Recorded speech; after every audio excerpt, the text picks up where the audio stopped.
Hi అండి, నమస్తే. Welcome back to Hema చిట్టి. ఈరోజు మనము నిమ్మకాయ ఊరగాయ అప్పటికప్పుడే ఎలా పెట్టుకోవాలో చూపిస్తాను. వీడియో అయితే పూర్తిగా చూడండి, అప్పుడే మీకు అర్థమవుతుంది. ఫస్ట్ టైం ఎవరైనా మన ఛానల్ చూసినట్లయితే సబ్స్క్రైబ్ చేసి లైక్ చేసుకోండి. అన్నం రైస్లో కానీ పెరుగన్నంలో కానీ చాలా చాలా బాగుంటుందండి. టేస్ట్ అయితే సూపర్గా ఉంటుంది. ఎలా తయారు చేయాలో చూద్దాం. ముందుగా 18 నిమ్మకాయలు తీసుకున్నానండి. నేను 3 నిమ్మకాయలు సపరేట్ చేసి పక్కన పెట్టేశాను. జ్యూస్ తీసుకోవడానికి 15 నిమ్మకాయలు 2-3 సార్లుగా నీళ్లు వేసి బాగా క్లీన్ చేసుకుందాం. మనము జ్యూస్ తీసుకోవట్లేదు కాబట్టి ఒక్కొక్క కాయగా క్లీన్ చేసుకోవాలన్నమాట. నీట్గా మనం ఊరగాయలు అలాగే వేసేస్తాం కాబట్టి క్లీన్ చేసుకోవాలన్నమాట. ఇలా ఒక్కొక్క కాయగా కాయలు మునిగే వరకు నీళ్లు వేసుకొని క్లీన్ చేసి ఒక బౌల్లో వేసేసుకోండి. చూడండి ఎంత డస్ట్ ఉందో, చూసారు కదా. పడేసేసి ఇంకొకసారి క్లీన్ చేసుకుందాం. ఫ్రెష్గా నీళ్ళు వేసి ఇంకొకసారి క్లీన్ చేసుకొని ఒక గిన్నెలోకి వేసుకుందాం, ఒక ప్లేట్లోకి తీసుకుందాం.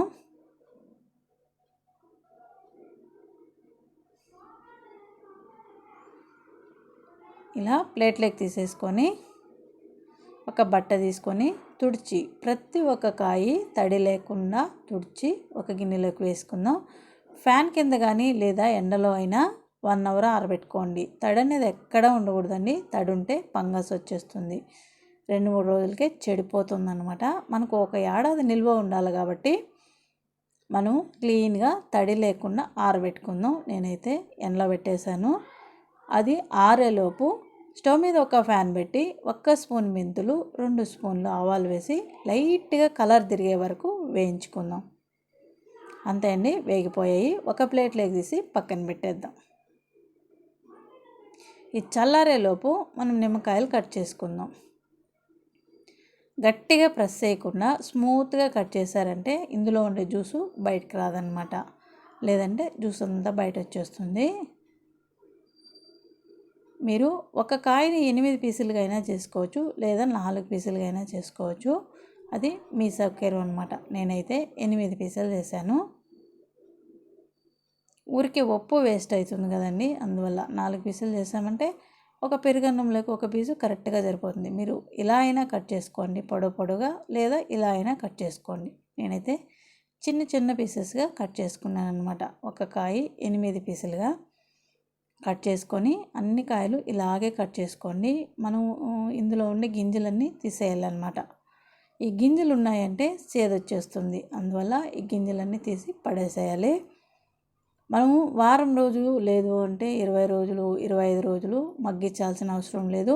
అలా మగ్గించాము అంటే నల్లగా అయిపోతుందండి ఒక వారం 10 దినాలకి. అందువల్ల ఇలా వేయండి, ఫ్రెష్గా ఉంటుంది. మనము ఎప్పుడు తినాలనుకున్నా ఫ్రెష్గా తినచ్చు అనమాట. అంత బాగుంటుంది. ఒకసారి నేను చెప్పినట్టు ట్రై చేయండి. టేస్ట్ అదిరిపోతుంది, అలాగే ఫ్రెష్గా ఉంటుంది అనమాట, కలర్ తిరగకుండా. ఇలాగే అన్నీ కట్ చేసుకొని ఒక బౌల్లో వేసుకొని పక్కన పెట్టేద్దాం. అంతే అండి, అన్నీ కట్ చేసి అయిపోయాయి. ఇప్పుడు ఒక గిన్నె తీసుకొని కొలుసుకుందాం. ఎన్ని వస్తాయో చూద్దాం. పక్కా కొలతలతో ఫస్ట్ టైం చేసేవాళ్ళు కూడా ఈజీగా చేయగలిగేటట్లు చూపించానండి. వీడియో అయితే పూర్తిగా చూడండి, అప్పుడు అర్థమవుతుంది మీకు. 1 కప్పు వచ్చిందా, ఇది 2వ కప్పు,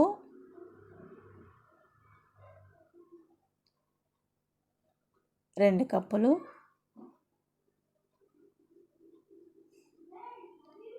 అంతే. టోటల్గా 3 కప్పులు వచ్చాయి. మీరు 4 కప్పులు కనుక అయితే మనం ఎలా వేసామో కాయలు అలాగే గోపురంలాగా 1 కప్పు ఉప్పు, 1 కప్పు మిరప్పొడి వేసుకోండి. మనకు 3 కప్పులే వచ్చాయి.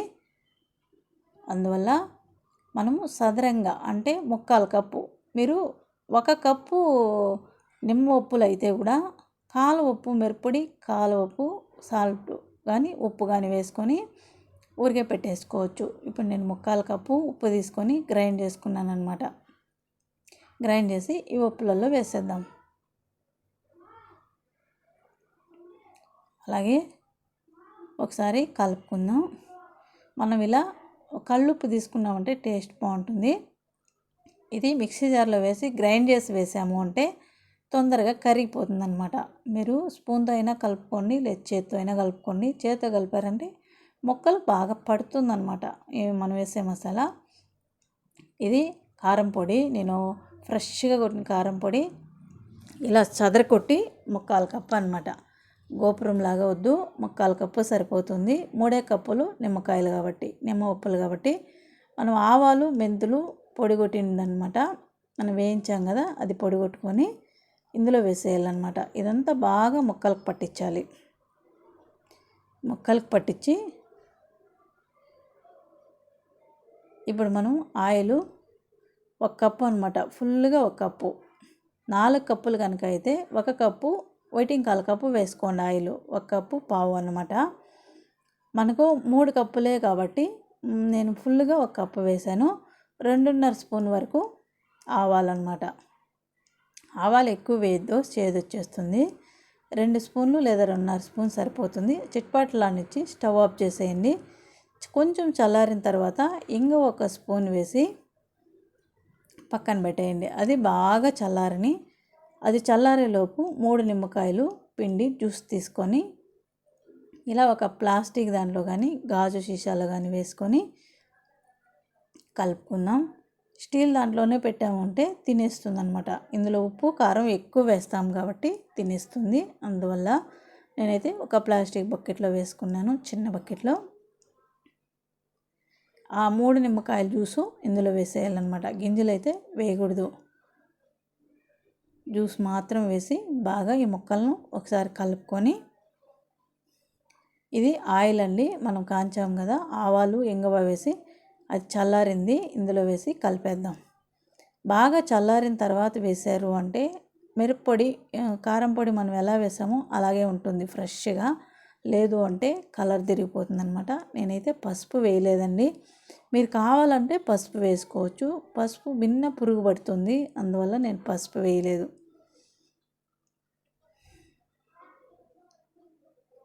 అంతే అండి, బాగా కలిపేసుకొని దీన్ని ఎండలో పెట్టుకుందాం. చూసారా ఎంత బాగా వచ్చిందో.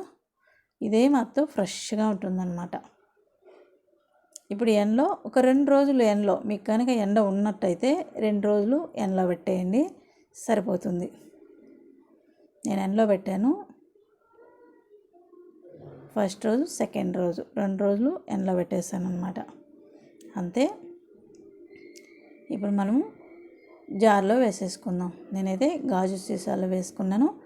మీరు జార్లో అయినా వేసుకోండి, గాజు సీసాలో అయినా వేసుకోండి, లేదు అంటే ఏదైనా ప్లాస్టిక్ డబ్బాలో అయినా వేసుకోండి. స్టీల్ది అయితే వద్దండి, తినేస్తుంది అది.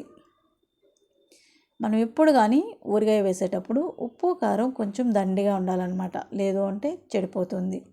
మనం మామూలుగా తిని చూసాము అంటే కరెక్ట్గా ఉండకూడదు, ఎక్కువే ఉండాలన్నమాట. ఈ కొలతలతో వేసారంటే కొద్దిగా కూడా మిగలదు, కరెక్ట్గా సరిపోతుంది. కారం అయితే ఫ్రెష్గా తీసుకోండి. అంతే అండి, 2 కప్పులకు వచ్చింది. ఒక గాజు సీసాకి 1 కప్పుకి. ఇప్పుడు రైస్లో వేసుకొని తిని చూద్దాం. రైస్కి కానీ పెరుగన్నానికి కానీ చాలా బాగుంటుందండి. మనము నిమ్మకాయ పసురు వేసాం కదా, 3 నిమ్మకాయలు కట్ చేసి, అందువల్ల రైస్కి కూడా హాయిగా తినచ్చు. పుల్ల పుల్లగా, కారంగా, ఉప్పగా భలే ఉంటుంది. ఒకసారి తినండి. ఇంకా సూపర్గా ఉందండి, నాకైతే భలే నచ్చింది. చాలా బాగుందండి, నోటికి అదిరిపోయింది. ఈ ప్రెగ్నెన్సీ వల్ల అయితే ఇంకా రోజు ఇదే తింటారనమాట, అంత బాగుంటుంది. ఈ నిమ్మకాయ పిత్తానికి చాలా మంచిదండి. పెరుగన్నంలో నంచుకొని తినండి, సూపర్గా ఉంటుంది. రైస్కి కూడా ఎప్పుడైనా కర్రీ చేయలేదంటే ఇలా తినండి, సూపర్గా ఉంటుంది. టేస్ట్ అయితే అద్భుతంగా ఉంది. వీడియో నచ్చింది అనిపిస్తే లైక్ చేయండి, సబ్స్క్రైబ్ చేయండి. మంచి మంచి వీడియోలు వస్తాయి, ఫాలో చేయండి. ఇవైతే ఫ్రిడ్జ్లో పెట్టేయండి. Thank you.